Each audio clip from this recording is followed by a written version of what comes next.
Hello everyone, educare YouTube চ্যানেলে তোমাদের স্বাগত জানাই। আমাদের আজকের আলোচনার বিষয় হলো এবিটিএ মাধ্যমিক টেস্ট পেপারের ইতিহাসের যে সাজেশনটি দেওয়া রয়েছে তার 1084 নম্বর পেজের বিভাগ উমা অর্থাৎ 8 নম্বরের যে প্রশ্ন দেওয়া রয়েছে 8টি, এই 8টি প্রশ্নের উত্তর এই ভিডিওর মাধ্যমে আমি তোমাদের বলে দেবো। তাই যারা এবছর মাধ্যমিক পরীক্ষা দেবে তোমাদের জন্য কিন্তু ভিডিওটি ভীষণ গুরুত্বপূর্ণ। ভিডিওটি প্রথম থেকে শেষ পর্যন্ত অতি অবশ্যই দেখো। 1084 নম্বর পেজে তোমাদের ইতিহাসের বিভাগ উমাতে দেখবে 8 নম্বরের 8টি প্রশ্ন রয়েছে। সেই 8টি প্রশ্নের উত্তর আমি বলে দেবো। তাই যাদের কাছে টেস্ট পেপার রয়েছে এবিটিএ মাধ্যমিক টেস্ট পেপার তোমরা ওপেন করে ফেলো এবং প্রশ্নের উত্তরগুলি এই ভিডিও থেকেই তোমরা তৈরি করে নিও।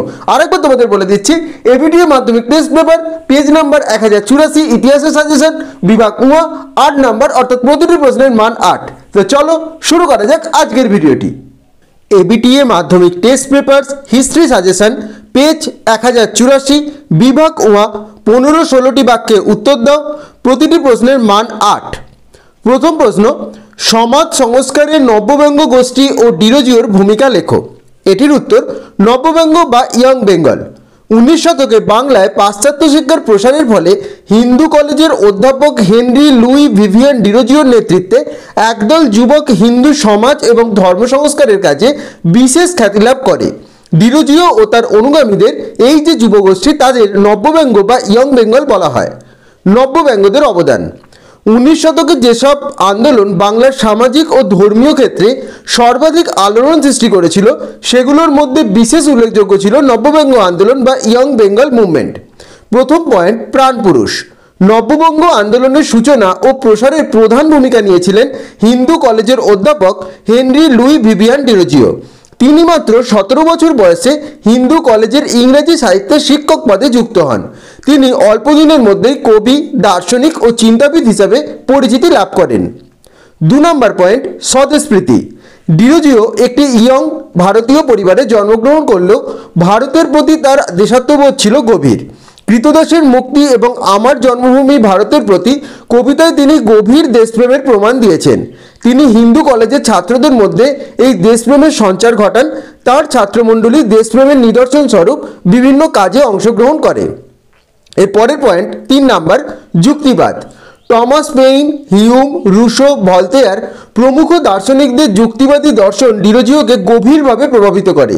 তিনি তার ছাত্রদের মধ্যে এই যুক্তিবোধের সঞ্চার ঘটান।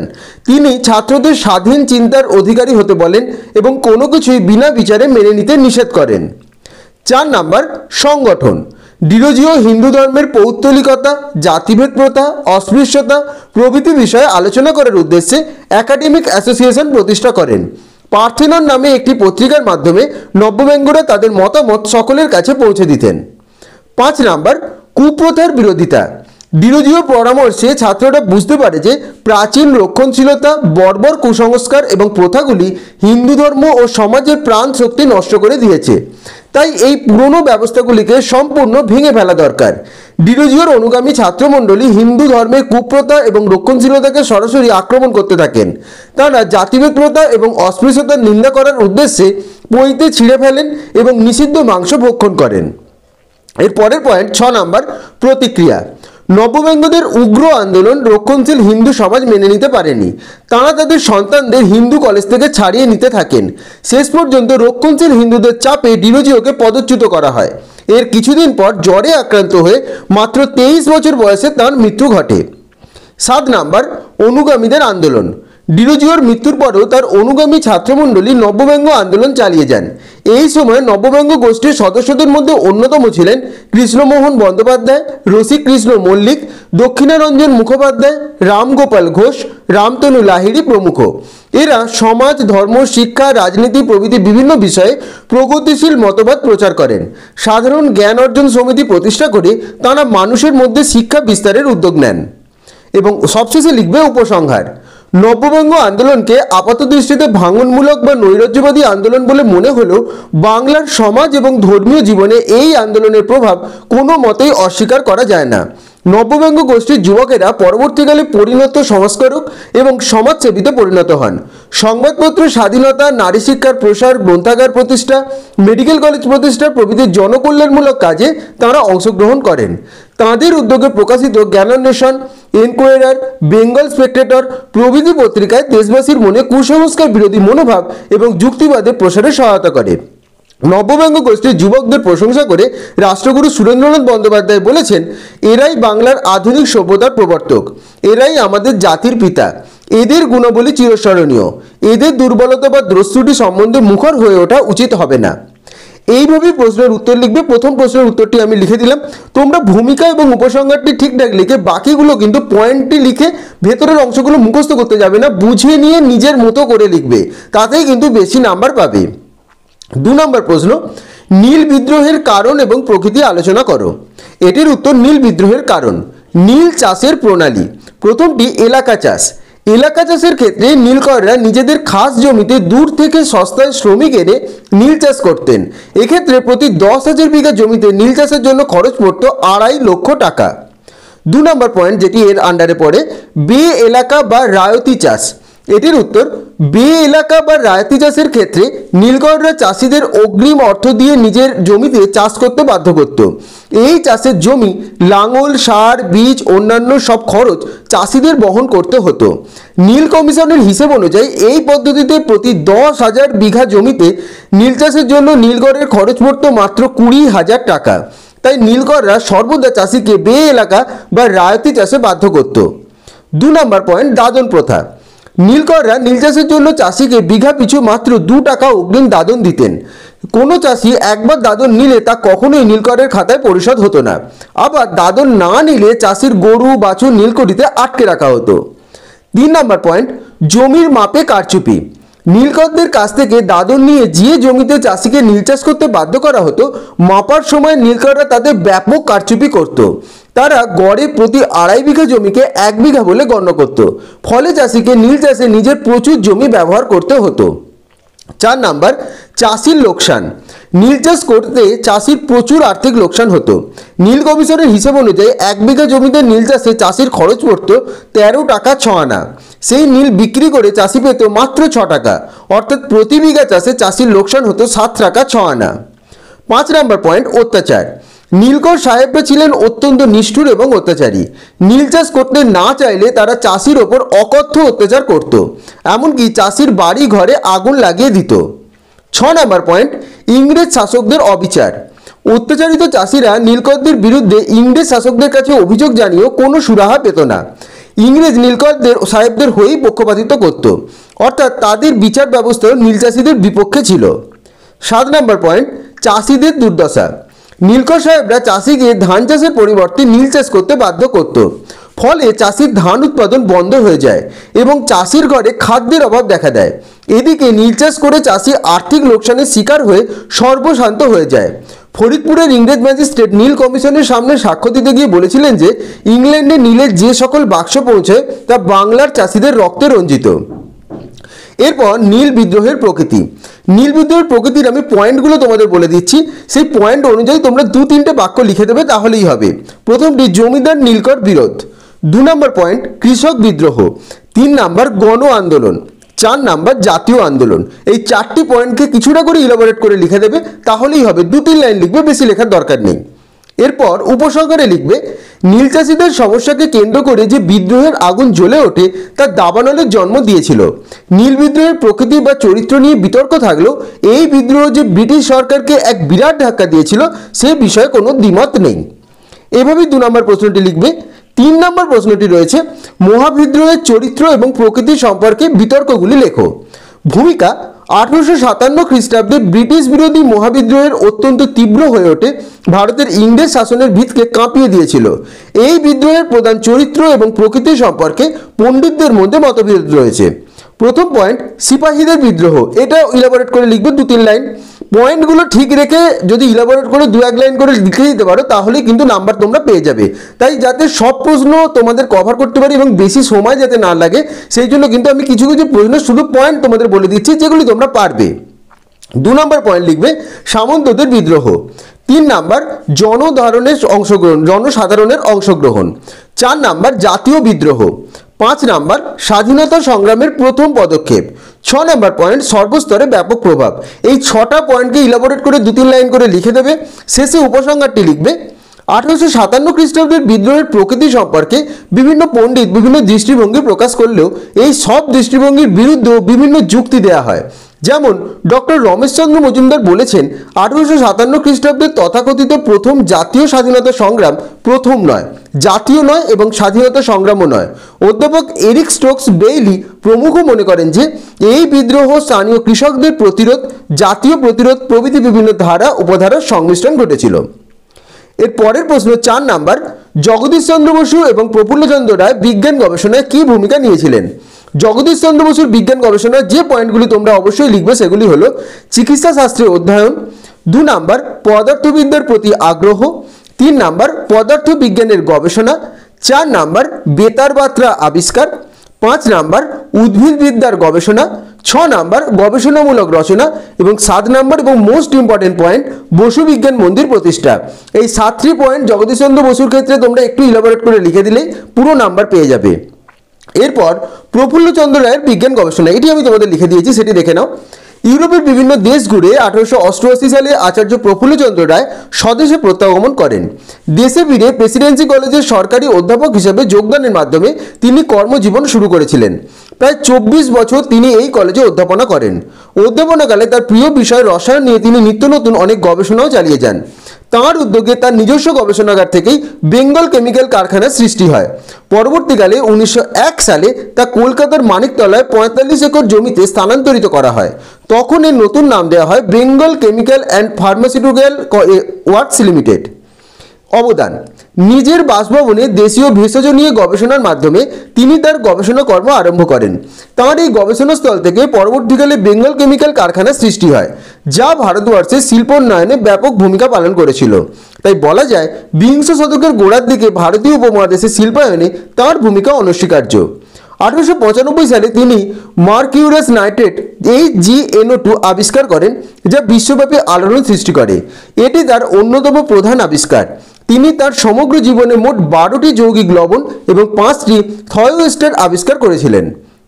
এইভাবে এই প্রশ্নের উত্তর তোমরা লিখবে, তাহলেই কিন্তু হবে। এখানে আমি দুজনেরই বলে দিয়েছি, জগদীশচন্দ্র বসুর পয়েন্টগুলি বলে দিয়েছি এবং প্রফুল্লচন্দ্র রায় কীভাবে লিখবে সেটিও আমি তোমাদের বলে দিচ্ছি। এইভাবে তোমরা লিখলেই কিন্তু নাম্বার পেয়ে যাবে। এর পরের প্রশ্ন 5 নাম্বার রবীন্দ্রনাথের শিক্ষা চিন্তার উদ্দেশ্য কী? কিভাবে তিনি এর রূপদান করেন? এটির উত্তর ভূমিকা। রবীন্দ্রনাথ ঠাকুর শিক্ষাকে মানুষের প্রকৃতি থেকে বিচ্ছিন্ন কোনো বিষয় বলে মনে করতেন না। তিনি মনে করতেন শিক্ষার সঙ্গে প্রকৃতি ও মানুষের সমন্বয় গড়ে তোলা দরকার। তাঁর শিক্ষা ভাবনার একটি গুরুত্বপূর্ণ দিক ছিল তাঁর প্রকৃতি ভাবনা। এবার এই প্রশ্নটা যে পয়েন্টগুলি তোমরা অবশ্যই লিখবে সেটি হলো অরণ্য ধ্বংসের বিপদ, 2 নাম্বার প্রকৃতির মধ্যে শিক্ষা ব্যবস্থা, 3 নাম্বার গ্রামের উন্নয়নের ভাবনা, 4 নাম্বার কৃষির উন্নয়ন, 5 নাম্বার কৃষিবিদ্যা শিক্ষা, 6 নাম্বার হিতৈষী তহবিল, 7 নাম্বার সম্প্রীতি, 8 নাম্বার অন্যান্য উদ্যোগ। এই 8টি পয়েন্ট একটু ইলাবোরেট করে তোমরা লিখে দিও, তাহলেই হবে। এবং শেষে লিখবে উপসংহার। জীবনস্মৃতি গ্রন্থে রবীন্দ্রনাথ ঠাকুর লিখেছেন, আমার শিশুকালেই বিশ্ব প্রকৃতির সাথে আমার খুব একটি সহজ এবং নিবিড় যোগ ছিল। প্রাকৃতিক পরিবেশের সাথে মানুষের জীবন ও অস্তিত্বের এই সহাবস্থান তিনি তার শিক্ষা চিন্তা সর্বদা প্রতিফলিত করেছিলেন, অর্থাৎ তার শিক্ষা চিন্তায় প্রতিফলিত হতে দেখা গিয়েছিল। এর পরের প্রশ্ন 6 নাম্বার তেভাগা আন্দোলনের কারণ ও পরিণতি আলোচনা করো। এটির উত্তর ভূমিকা। তেভাগা আন্দোলন ছিল মূলত শ্রেণীহীন সমাজ প্রতিষ্ঠার বিপ্লব। কৃষি নির্ভর ভারতবর্ষ হলেও বেশিরভাগ কৃষক ছিল ভূমিহীন, যার ফলে তারা কোনো জমিদার বা জোরদারের অধীনে জমি বর্গা নিয়ে চাষ করত। ভারতীয় উপমহাদেশের যুগ যুগ ধরে সবথেকে বেশি নিপীড়িত এবং শোষণের শিকার হয়েছিলেন কৃষক এবং ভাগ চাষিরা বা বর্গ চাষিরা। পটভূমি: তেভাগা আন্দোলনের পটভূমি তৈরি হয়েছিল 1793 সালে চিরস্থায়ী বন্দোবস্ত থেকে। এই আন্দোলনের সঙ্গে চিরস্থায়ী বন্দোবস্তের একটি প্রত্যক্ষ এবং পরোক্ষ সূক্ষ্ম যোগাযোগ রয়েছে। 1793 সালে ব্রিটিশ গভর্নর কর্নওয়ালিস কর্তৃক চিরস্থায়ী বন্দোবস্ত চালু হবার পর থেকে বাংলার যে কৃষকরা তারা জমির মালিকানা হারাতে থাকে। চিরস্থায়ী বন্দোবস্তের প্রবর্তনের ফলে জমির মালিকানা চলে যায় জমিদারদের হাতে। কৃষকরা জমির মালিকানা হারিয়ে পরিণত হয় ভাড়াটে মজুরে বা বর্গচাষীদের। এদিকে কৃষক এবং জমিদারদের মাঝখানে জোরদার নামে একটি মধ্যস্বত্বভোগী শ্রেণীর উদ্ভব ঘটে। এরা জমিদারদের কাছ থেকে জমি ইজারা নিয়ে কৃষকদের দিয়ে চাষ করাতো এবং খাজনা আদায় করত। তেভাগা আন্দোলনের কারণ। তেভাগা আন্দোলনের কারণ হিসেবে বলতে হয়, প্রাচীনকাল থেকেই উপমহাদেশের প্রতিটি অঞ্চলের সমৃদ্ধির পিছনে কৃষকদের অবদান থাকলেও কৃষকদের সমৃদ্ধি কখনোই হয়নি। ভারতবর্ষে কৃষক সম্প্রদায় মূলত নিঃস্ব হতে থাকে ব্রিটিশ আমল থেকেই। ব্রিটিশদের অধীনে জমিদার এবং ভূস্বামীগণ লাভবান হলেও কৃষকরা ছিল অবহেলিত। তাছাড়া কৃষকরা ছিল ভূমিহীন। তারা কোনো জমিদার বা ভূস্বামীর জমিতে বর্গচাষ করে জীবনযাপন করত। কিন্তু অন্যের জমি চাষ করে ভূমিহীন কৃষকরা বা বর্গচাষীরা উৎপন্ন ফসলের মাত্র অর্ধেক বা আরও অনেক কম পেত। অথচ ফসল ফলানোর জন্য বীজ থেকে শুরু করে প্রায় সকল প্রকার আর্থিক এবং শারীরিক শ্রম তাদের দিতে হতো। বছরের পর বছর এইভাবে মাত্রাতিরিক্ত শোষণ নিপীড়নের সময় একসময় শোষিত বর্গচাষীরা আন্দোলনের ডাক দেয়। 1946 সালের ডিসেম্বর মাস থেকে শুরু হয়ে 1947 সাল পর্যন্ত চলে এই আন্দোলন। আন্দোলনে ভূমিহীন কৃষকদের দাবি ছিল উৎপাদিত ফসলের 3 ভাগের 1 ভাগ পাবে জমির মালিক আর 2 ভাগ পাবে কৃষক। 3 ভাগের 1 ভাগ অর্থাৎ তেভাগা থেকেই এই আন্দোলনের নাম হয় তেভাগা আন্দোলন। 1946 সালে এই আন্দোলন শুরু হয়ে পূর্ব বাংলা এবং পশ্চিম বাংলায় ছড়িয়ে পড়ে। এই আন্দোলনের সঙ্গে কৃষক সমাজ প্রত্যক্ষভাবে জড়িয়ে পড়ে। মোট উৎপন্ন ফসলে 3 ভাগের 2 ভাগ পাবে চাষি, 1 ভাগ পাবে মালিক। এই দাবি থেকে মূলত তেভাগা আন্দোলনের সূত্রপাত হয়। তেভাগা আন্দোলনের একজন অগ্রদূত মহিলা ছিলেন ইলা মিত্র, সাঁওতালদের কাছ থেকে যিনি রানীমা নামে পরিচিত। 1950 সালের 7ই জানুয়ারি তেভাগা আন্দোলনের নেতৃত্ব দেওয়ার জন্য তিনি রোহনপুরে পুলিশের হাতে গ্রেপ্তার হন। গ্রেপ্তার অবস্থায় পুলিশের বর্বর এবং পৈশাচিক নির্যাতনের শিকার হন তিনি। 1946-47 সালে 2 বাংলার 19টি জেলায় তেভাগা আন্দোলন অগ্নিস্ফুলিঙ্গ ঘটেছিল। সকল সম্প্রদায় এবং বিবাদকে জলাঞ্জলি দিয়ে নিখিল ভারত কৃষক সভার নেতৃত্বে হিন্দু মুসলমান সকলে এক ভ্রাতৃত্বের ছায়ায় এসেছিলেন, যার ফলে 2 বাংলায় তীব্রতা লাভ করে তেভাগা আন্দোলন। এই তেভাগা আন্দোলন দিনাজপুর, রংপুর, ময়মনসিংহ, যশোর, খুলনা, ঢাকা, চট্টগ্রাম, বগুড়া, পাবনা, ফরিদপুর, হাওড়া, হুগলি, মালদা, বাঁকুড়া, নদিয়া, 24 পরগনা, মেদিনীপুর এবং জলপাইগুড়ি প্রভৃতি জেলায় সংগঠিত হয়। তবে দিনাজপুর, রংপুর, জলপাইগুড়ি, খুলনা, ময়মনসিংহ, যশোর এবং 24 পরগনায় এই আন্দোলন সর্বাধিক হয়েছিল। প্রায় 60 লক্ষ বর্গচাষী এই আন্দোলনে অংশ নেয়। দিনাজপুর জেলায় তৎকালীন ঠাকুরগাঁও মহকুমায় ছিল তেভাগা আন্দোলনের মূল সূত্রকার। তৎকালীন দিনাজপুরের 30টি থানার মধ্যে 22টি থানাতেই এই আন্দোলনের অন্যতম নেতৃত্ব দিয়েছিলেন হাজি মোহাম্মদ দানেশ। আন্দোলনের প্রথম দিকে জমিদার শ্রেণী এবং লাঠিয়াল বাহিনী মামলা মোকদ্দমার মাধ্যমে দমনের চেষ্টা চালায় এবং তাদের হার মানতে হয় নিপীড়িত মানুষের ন্যায্য অধিকারের কাছে। 1946 সাল থেকে 47 সাল পর্যন্ত চলে তেভাগা আন্দোলন। এবার এর পরিণতি কী হয়েছিল? তেভাগা আন্দোলন বিংশ শতাব্দীর উপমহাদেশের দরিদ্র কৃষক এবং উপজাতিদের এবং বর্গা চাষীদের রাজনৈতিক চেতনার বিকাশকে প্রতিফলিত করেছিল। এই আন্দোলনের ফলাফল বা প্রভাব ছিল সুদূরপ্রসারী। তেভাগা আন্দোলন পূর্ব বাংলা এবং পশ্চিমবঙ্গে এমন ব্যাপক প্রভাব ফেলেছিল যে কৃষকরা সেই সব অঞ্চলকে তেভাগা এলাকা এভাবে ঘোষণা করে এবং স্থানীয়ভাবে এলাকার শাসনের জন্য তেভাগা কমিটি গঠন করা হয়। 1947 সালের 22 জানুয়ারি সরকার এই আন্দোলনের চাপে উদ্ভূত পরিস্থিতির মোকাবিলায় বিধানসভায় বঙ্গীয় বর্গাদার সাময়িক নিয়ন্ত্রণ বিল 1947 উত্থাপন করে। দীর্ঘ 46 বছরের দাঙ্গা, সাম্প্রদায়িক বিদ্বেষ ছড়িয়ে এই আন্দোলন হিন্দু মুসলমান সমানভাবে অংশগ্রহণ করে। জমির মালিকানা এবং তেভাগা আন্দোলনের কর্মীদের বিরুদ্ধে দায়ের করা মামলা প্রত্যাহার করে নেওয়া হয় এবং তাদের সাথে চুক্তি হয় স্বেচ্ছায় জমিদার এবং ভূস্বামীগণ 40 ভাগ বর্গাচাষীকে স্বেচ্ছায় তেভাগা দেয়। এছাড়া খাজনার নামে বলপূর্বক অর্থ আদায় বন্ধ হয়। 1950 সালের জমিদারি অধিগ্রহণ এবং প্রজাস্বত্ব আইন 1950 বিলের মধ্যে দিয়ে চিরস্থায়ী বন্দোবস্ত এবং জমিদারি প্রথার উচ্ছেদ ঘটে। বিনয় চৌধুরীর নেতৃত্বে 2.4 মিলিয়ন উদ্বৃত্ত জমি ভূমিহীন এবং দরিদ্র কৃষকদের মধ্যে বিতরণ করা হয়। তেভাগা আন্দোলনটা বিস্তৃত করে আমি লিখে দিয়েছি, তোমরা এখান থেকে তোমাদের যতটা পারবে পড়ে নিয়ে নিজের মতো করে উত্তর লিখবে। আর একবার বলে দিচ্ছি, 1084 নম্বর পেজে ইতিহাসের যে সাজেশন দেওয়া রয়েছে তার 8 নম্বরের প্রশ্নের উত্তরগুলি এই ভিডিওর মাধ্যমে বলা হচ্ছে। 7 নম্বর প্রশ্ন, স্বদেশী আন্দোলনের নারীরা কিভাবে ভূমিকা নিয়েছিলেন? স্বদেশী আন্দোলনে নারীরা যেভাবে ভূমিকা নিয়েছিলেন তার পয়েন্টগুলি আমি তোমাদের বলে দিচ্ছি। এই পয়েন্টগুলি অনুযায়ী লিখলেই তোমাদের হয়ে যাবে। প্রথম পয়েন্ট লিখবে বিলেতি পণ্য বর্জন, বলে 2-3 লাইন লিখে দেবে। 2 নম্বর পয়েন্ট স্বদেশী পণ্যের প্রচার। 3 নাম্বার জাতীয় শিক্ষা। 4 নাম্বার অরন্ধন। 5 নাম্বার আন্দোলনের গুরুত্ব এবং শেষে একটি উপসংহার তোমরা লিখে দেবে, তাহলেই হবে। 8 নম্বর এবং শেষ যে প্রশ্নটি রয়েছে, দেশীয় রাজ্য বলতে কি বোঝো? সেগুলির ভারতের সাথে কি পদ্ধতিতে সংযুক্ত হয়? প্রথম, দেশীয় রাজ্য কাকে বলে? এটি কিন্তু 2 নম্বর প্রশ্ন হিসাবেও আসতে পারে। 1947 সালে স্বাধীনতা লাভের আগে ভারতীয় ভূখণ্ডে ব্রিটিশদের প্রত্যক্ষ শাসনের বাইরে ছোট বড় মিলিয়ে 565টি স্বায়ত্তশাসিত রাজ্যের অস্তিত্ব ছিল, সেইগুলোকেই দেশীয় রাজ্য নামে পরিচিত ছিল। এবার এই দেশীয় রাজ্যগুলির সাথে ভারতের সংযুক্তির পদ্ধতি।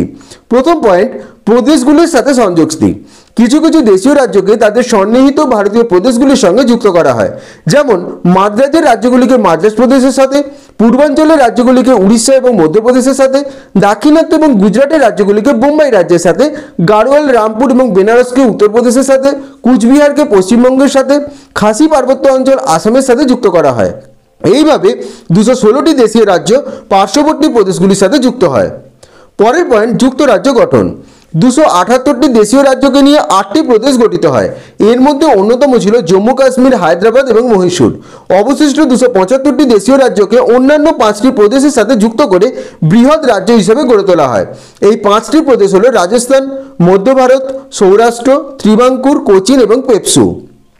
3 নম্বর পয়েন্ট, কেন্দ্রশাসিত অঞ্চল। হিমাচল প্রদেশ, বিলাসপুর, ভোপাল, কচ্ছ, ত্রিপুরা, মণিপুর প্রভৃতি দেশীয় রাজ্যগুলিকে ভারতের সাথে সংযুক্ত করে সেগুলি কেন্দ্রীয় শাসনাধীন করা হয়। এইরূপ 61টি দেশীয় রাজ্যকে কেন্দ্রশাসিত অঞ্চলে পরিণত করা হয়। এবং শেষে লিখবে উপসংহার, দেশীয় রাজ্যগুলিকে স্বাধীন ভারতের সংযুক্তিকরণের ক্ষেত্রে স্বরাষ্ট্রমন্ত্রী মানে তৎকালীন স্বরাষ্ট্রমন্ত্রী সর্দার বল্লভভাই প্যাটেল উল্লেখযোগ্য ভূমিকা পালন করেন। এই কাজে তাকে যোগ্য সহায়তা করেন স্বরাষ্ট্র দপ্তরের সচিব VP মেনন। এইভাবেই 8টি প্রশ্নের উত্তর তোমরা লিখবে। আমি তোমাদের ইতিহাসের যে সাজেশন রয়েছে এবিটিএ মাধ্যমিক টেস্ট পেপারের, তার 8 নম্বরের যে প্রশ্নগুলি রয়েছে 1084 নম্বর পেজের, সেই প্রত্যেকটি প্রশ্নের উত্তর আমি বলে দিলাম। তোমাদের যে পয়েন্টগুলি আমি বলে দিলাম, পয়েন্টগুলো ভালো করে মনে রেখে সেই মতো করে নিজের মতো করে ইতিহাসের উত্তর লিখবে, তাতেই কিন্তু পুরো নাম্বার তোমরা পাবে এবং তোমাদের কোনো সমস্যা হবে না। তোমাদের প্রশ্ন উত্তর আমি সবটাই বলে দিয়েছি, তোমরা দরকার পড়লে উত্তরগুলি আরেকবার দেখে নাও এবং যে প্রশ্নের উত্তরটা তোমার কাছে মনে হবে অজানা বা তুমি পারবে না সেটা স্ক্রিনশট নিয়ে কিন্তু এখনই পড়ে নাও। এই প্রশ্নগুলির মধ্যেও কিন্তু তোমরা 8 নম্বরের প্রশ্ন কমন পেয়ে যেতেই পারো, তাই এই প্রশ্নগুলি কিন্তু একদমই বাদ দিও না। দরকার পড়লে ভিডিওটি আরেকবার তোমরা দেখে নাও এবং যে দাগের প্রশ্নটি তোমাদের কাছে সমস্যা হবে সেই দাগের প্রশ্নটি কিন্তু ভালো করে তোমরা পড়ে নাও এবং দরকার পড়লে পয়েন্টগুলি খাতায় লিখে নাও এবং নিজের মতো করে উত্তর লিখবে ইতিহাসে, এতেই কিন্তু পুরো নাম্বার পাবে। এই যে 8টি প্রশ্ন 1084 নম্বর পেজের 8 নম্বরের, এই 8টি প্রশ্ন কিন্তু তোমাদের মাধ্যমিকের জন্য ভীষণ গুরুত্বপূর্ণ। তো আশা করছি আজকের ভিডিওটি তোমাদের ভালো লেগেছে এবং আজকের ভিডিওর মাধ্যমে এবিটিএ মাধ্যমিক টেস্ট পেপারের ইতিহাস সাজেশনের 1084 নম্বর পেজের বিভাগ 8 নম্বরের যে প্রশ্নগুলি রয়েছে সেই সমস্ত প্রশ্নগুলির উত্তর তোমরা পেয়ে গেলে। এই প্রশ্নগুলি কিন্তু অতি অবশ্যই তোমরা তৈরি করে নিও, কারণ এর মধ্যেও কিন্তু তোমরা তোমাদের পরীক্ষায় কমন পেয়ে যেতেই পারো। তাই এই প্রশ্নগুলির মধ্যে কোনো প্রশ্ন কিন্তু তোমরা বাদ দিও না। উত্তরগুলি তো তোমরা পেয়ে গেলে, তাও যদি এই উত্তরগুলি নিয়ে কোনো জায়গায় তোমাদের কোনো কোয়েশ্চেন থেকে থাকে বা তোমাদের কোনো সমস্যা হয়ে থাকে, অবশ্যই আমাকে কমেন্ট করে জানাবে, আমি তার উত্তর তোমাদের যথাযথভাবে দিয়ে দেবো। এবং ভিডিওটি ভালো লেগে থাকলে অবশ্যই ভিডিওটি লাইক এবং শেয়ার করে দিও এবং চ্যানেলটি অবশ্যই সাবস্ক্রাইব করে দিও। সকলে ভালো থেকো।